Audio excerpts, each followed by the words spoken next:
Syukur saya panjatkan kehadiran Tuhan Yang Maha Esa, karena pada kesempatan kali ini saya boleh mempresentasikan rekayasa ide saya untuk mata kuliah Kepemimpinan Prodi S1 Pendidikan. Sebelumnya perkenalkan, nama saya Putri Febriani Naliban. Saya mengucapkan terima kasih kepada dosen pengampu yaitu Dr. Zainuddin MSc dan Ibu Susilawati Andayani SSI MPD. Adapun rekayasa ide saya memiliki judul yaitu pengaruh kepemimpinan guru dan keterampilan manajemen kelas terhadap pembelajaran. Baiklah, langsung saja. Adapun abstraknya tujuan penelitian ini adalah untuk mengetahui apakah terdapat pengaruh kepemimpinan guru dan keterampilan manajemen kelas terhadap perilaku pembelajaran siswa kelas 4. Nah, penelitian ini merupakan penelitian kuantitatif dengan menggunakan metode survei.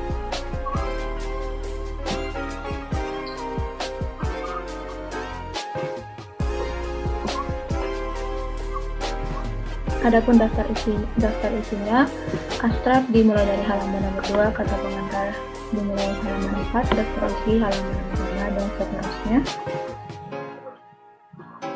Bab 1, pendahuluan. Rasionalisasi permasalahan atau isu yang dibahas dalam tugas rekayasa ide. Nah, seringkali kita bingung ketika masalah di dalam hal kepemimpinan itu muncul tanpa kita sadari. Terkadang kita itu tidak sadar saat masalah kepemimpinan itu muncul di hadapan kita. Misalnya dari masalah pengaruh kepemimpinan guru dan keterampilan manajemen kelas terhadap perilaku belajar siswa di kelas 4. Oleh karena itu, dalam membuat tugas rekayasa ide ini bertujuan untuk mempermudah pembaca dalam memilih dan memilah tentang permasalahan dalam kepemimpinan. Adapun tujuan dari pembuatan tugas rekayasa ide ini adalah untuk melihat dan mencari permasalahan yang ada dalam konteks kepemimpinan. Setelah kita dengan teliti mencari tahu permasalahan dalam kepemimpinan, kita pun juga bisa mencari solusi yang tepat untuk mengatasi permasalahan tersebut. Nah, manfaat dari tugas rekayasa ide ini, yang pertama adalah untuk menambah wawasan tentang kepemimpinan. Yang kedua, untuk mengetahui metode dan sifat-sifat seorang pemimpin. Dan yang ketiga, untuk mengetahui prinsip apa yang ditanam dalam pemimpin. Kita masuk pada bab 2, yaitu identifikasi permasalahan kepemimpinan. Yang bagian A ada permasalahan umum. Nah, permasalahan umumnya di sini yaitu pengaruh kepemimpinan guru dan keterampilan manajemen kelas terhadap perilaku belajar siswa dan pembelajarannya. Identifikasi permasalahan. Yang pertama, permasalahan yang pertama itu adalah pengaruh kepemimpinan guru terhadap perilaku belajar siswa. Nah, hasil ini menunjukkan bahwa terdapat pengaruh positif dan signifikan antara kepemimpinan guru terhadap perilaku belajar siswa. Masalah yang kedua itu adalah pengaruh manajemen kelas terhadap perilaku belajar siswa. Nah, setelah melalui pengujian hipotesis yang kedua ini, didapatkan kesimpulan bahwa terdapat pengaruh positif dan signifikan antara manajemen kelas terhadap perilaku belajar siswa. Permasalahan yang ketiga yaitu pengaruh antara kepemimpinan guru dan manajemen kelas secara simultan terhadap perilaku belajar siswa. Nah, adapun kesimpulan dari permasalahan ini atau hasil dari pengujian hipotesisnya yaitu terdapat pengaruh positif dan signifikan antara kepemimpinan guru dan manajemen kelas terhadap perilaku belajar siswa. Oke, kita masuk ke bab 3 yaitu solusi dan pembahasannya.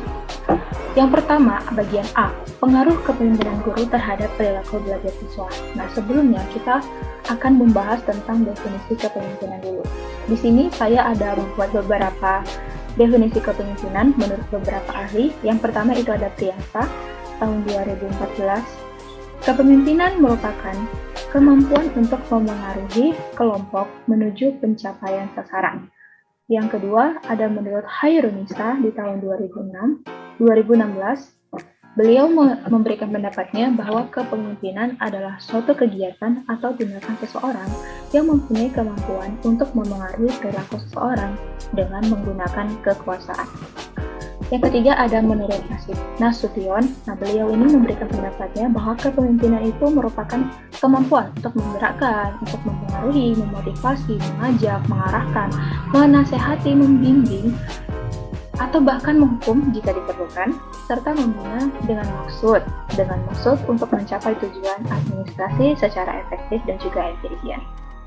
Nah, jadi kepemimpinan guru itu apa? Kepemimpinan guru itu merupakan suatu kemampuan dan kesiapan yang harus dimiliki oleh seorang guru untuk memengaruhi, membimbing, dan mengarahkan atau mengelola peserta didiknya agar mereka mau berbuat sesuatu demi tercapainya tujuan pembelajaran. Nah, itu merupakan pendapat dari Kasnowati di tahun 2017.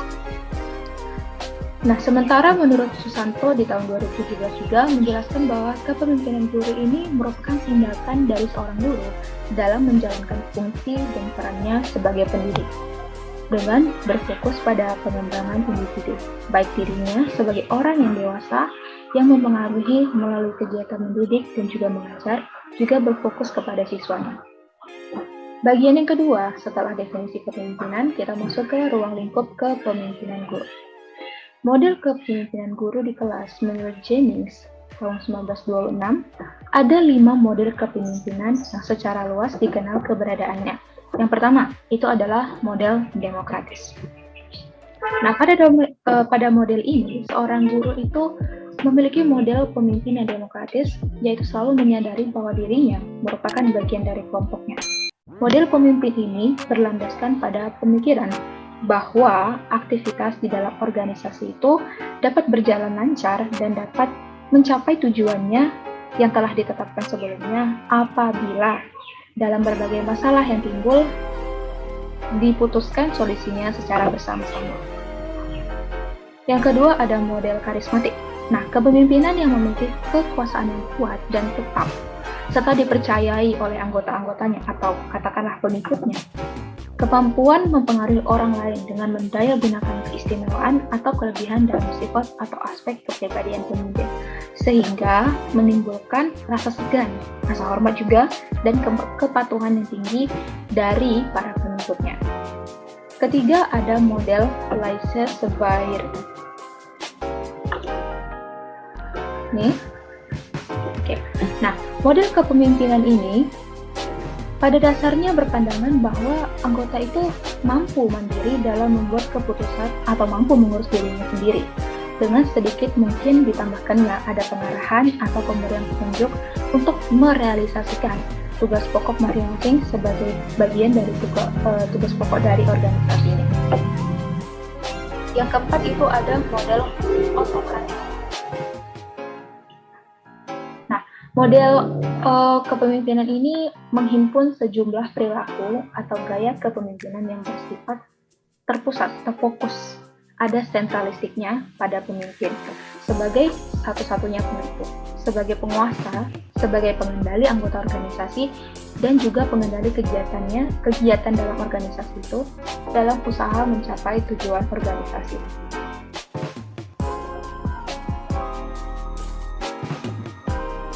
Model yang terakhir yaitu model paternalistik. Nah, model kepemimpinan ini adalah pemimpin yang perannya itu diwarnai oleh sikap kebapak-bapakan. Dalam arti maksudnya ini adalah memiliki sifat untuk melindungi, mengayomi, dan mengawal anggota organisasi yang dipimpinnya. Maksudnya itu sama seperti sifat dari seorang bapak atau sifat seorang ayah yang pastinya ingin melindungi dan mengayomi anggota keluarganya. Nah, bagian yang ketiga yaitu strategi peningkatan peran guru dalam pembelajaran. Yang pertama itu adalah membangun pengalaman pembelajaran. Membangun pengalaman pembelajaran ini dalam proses pembelajaran melibatkan dua pihak yang berperan untuk membangun komunikasi interaktif, yaitu guru dan siswa sebagai pihak yang keduanya. Strategi yang kedua adalah meningkatkan aktivitas belajar siswa. Nah, dalam hal ini, untuk meningkatkan aktivitas belajar siswa ini, guru dapat melakukan kegiatan berupa penugasan membaca dan menulis secara terbimbing, terorganisir gitu, maksudnya diarahkan dan secara mandiri. Nah, melakukan kegiatan penemuan dan investigasi, memberikan penugasan individu atau juga bisa kelompok, dan juga untuk membiasakan penggunaan TIK. Strategi yang ketiga yaitu mempertimbangkan perbedaan murid. Nah, guru itu perlu memperhatikan perbedaan yang dimiliki oleh siswa. Kenapa? Nah, hal ini menjadi sangat mendasar dalam proses pelaksanaan pembelajaran. Apalagi ditambah nih, dalam pembelajaran yang multi, perubahan di abad ke-21 ini, kecepatan siswa dalam menangkap informasi itu lebih cepat dibandingkan dengan yang diperkirakan guru gitu. Nah, kecepatan ini pun tidak sama antara murid yang satu dengan murid yang lainnya.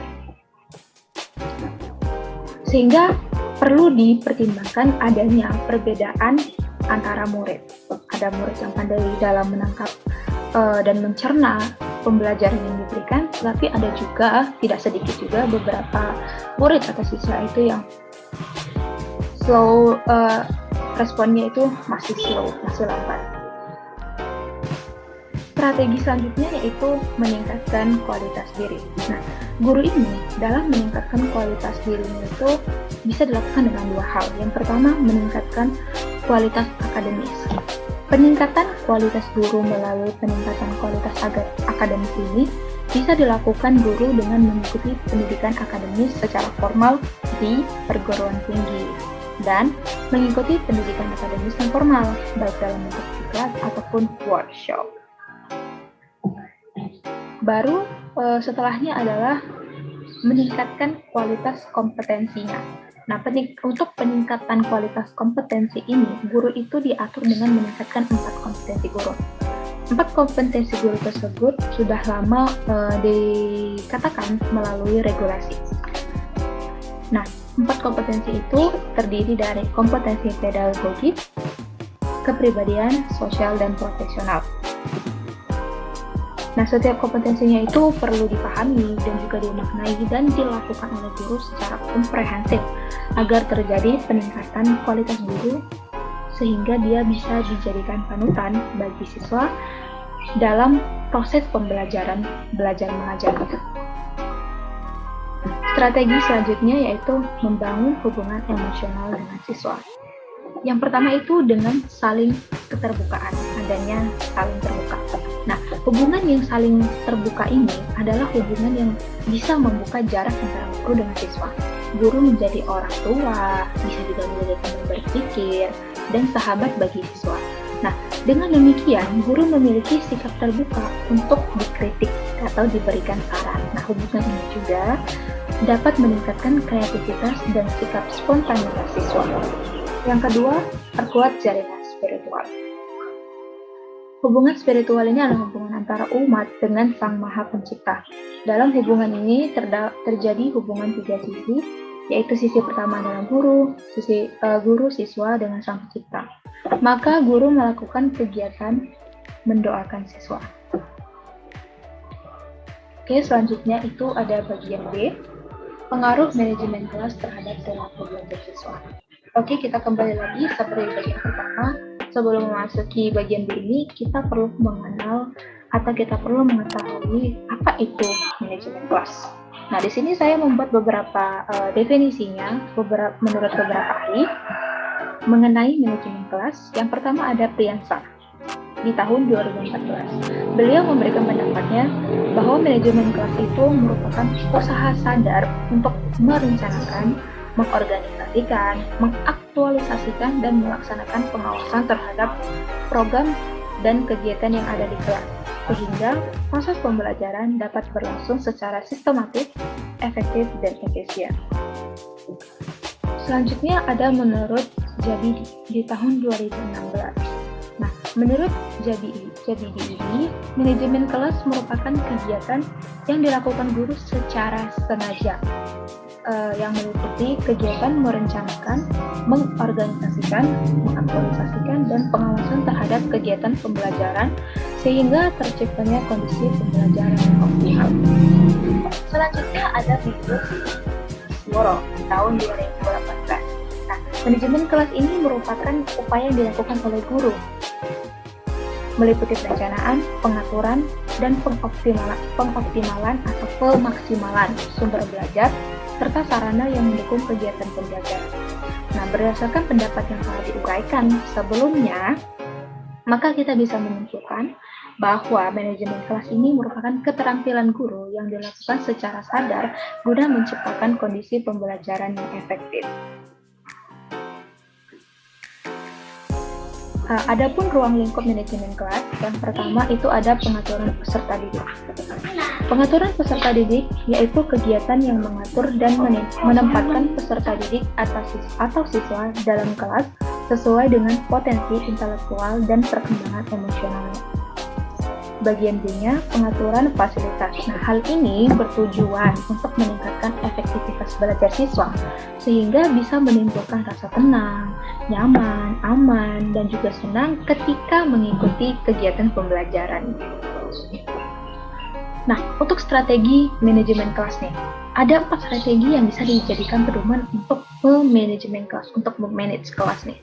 Yang pertama, misalnya kita itu bisa mengatur perabotnya itu, mengatur perabot yang ada di dalam kelas dalam cara-cara yang mendorong interaksi siswa. Yang kedua, meminimalkan kemungkinan pengalihan perhatian atau distraksi. Nah, hal ini itu bertujuan supaya ketika dalam proses belajar dan mengajar itu, siswa ini bisa lebih fokus untuk mendengarkan, untuk memperhatikan apa yang disampaikan gurunya. Yang ketiga, aturlah kelas sedemikian rupa sehingga mudah berinteraksi dengan siswa.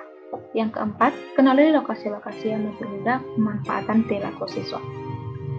Nah, bagian C, pengaruh antara kepemimpinan guru dan manajemen kelas terhadap perilaku belajar siswa. Dikatakan bahwa terdapat pengaruh positif dan signifikan antara kepemimpinan guru dan manajemen kelas secara simultan terhadap perilaku belajar siswa. Nah, kepemimpinan guru dan keterampilan manajemen kelas ini berpengaruh positif dalam meningkatkan kegiatan pembelajaran. Sebagai seorang pendidik, tentunya kepemimpinan guru dalam membimbing dan mengarahkan kelas serta kegiatan pembelajaran akan sangat berdampak terhadap kelancaran pembelajaran. Di abad ini, dominasi guru sudah mulai berkurang karena lebih berfokus pada siswa yang dituntut untuk lebih aktif.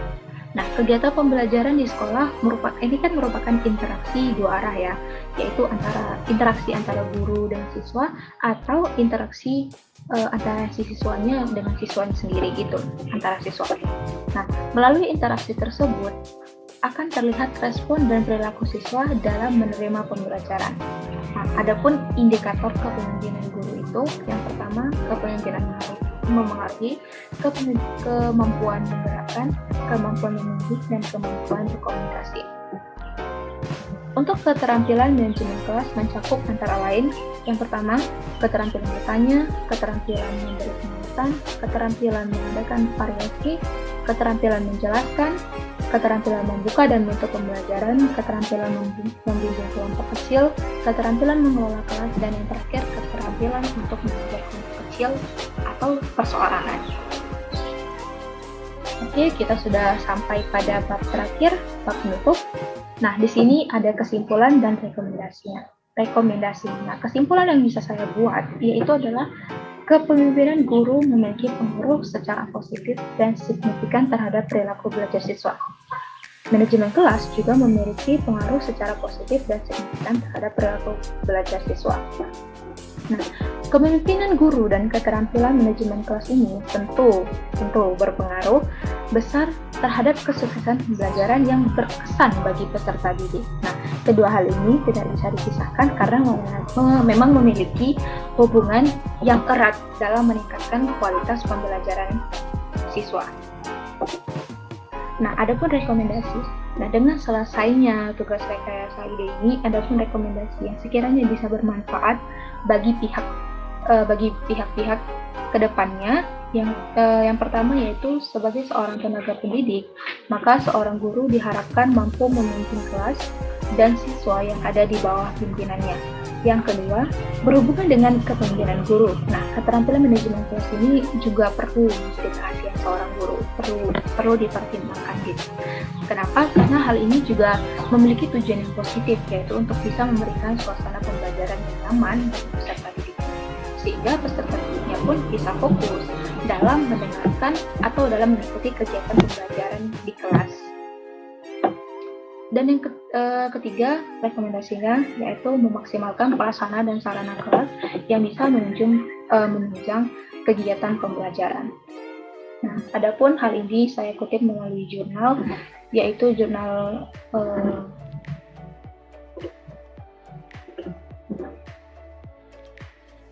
berasal dari jurnal Pengaruh Kepemimpinan Guru dan Keterampilan Manajemen Kelas terhadap Perilaku Belajar Siswa Kelas 4 oleh Reka Rahayu, Ratnawati Susanto. Baiklah, itulah hasil dari laporan rekayasa ide saya untuk mata kuliah kepemimpinan. Saya ucapkan banyak-banyak terima kasih atas perhatiannya, dan saya juga memohon maaf apabila terdapat banyak kesalahan dan kata-kata yang bisa menyinggung pihak-pihak yang mungkin bisa bersangkutan. Saya akhiri dengan selamat siang dan terima kasih banyak.